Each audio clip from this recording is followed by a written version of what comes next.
Are you tired of consistently adding more fuel than usual in your car, or wondering what's causing the excess consumption?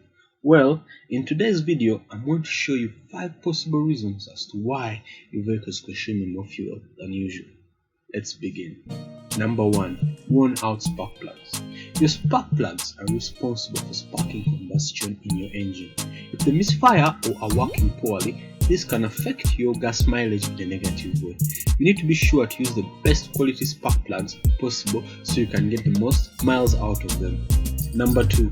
Bad oxygen sensors. Having bad oxygen sensors can reduce your gas mileage by up to 20%. The oxygen sensors help keep track of the mixture of air and fuel in the internal combustion chamber. Based on what it senses, it tells the powertrain control module to add the correct amount of fuel. But if the correct oxygen sensor is faulty, the system may automatically add more fuel even if the engine doesn't need it. Number 3. Dirty air filter. There are many reasons to have a clean air filter, but one big reason is to have good fuel economy.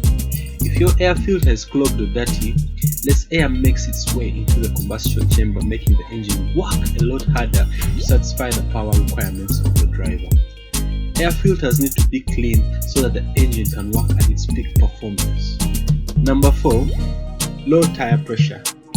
The tires on your vehicle need to be inflated to the proper amount of air pressure, usually between 32 psi and 34 psi on majority of the vehicles. If you're driving a vehicle with low tire pressure or on any or all tires, it creates more wear and resistance for those tires. This causes the engine to work harder and make up for additional resistance, which means more fuel will be needed to power the engine. Number 5. Old engine oil.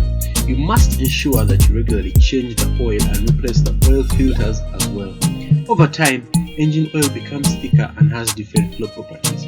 Because of this, there is increased resistance within components of the engine. This leads to more fuel being needed to power the engine. I hope this video has been helpful and informative to you. Well, if you enjoyed this, like, subscribe and share. Thank you. See you next time.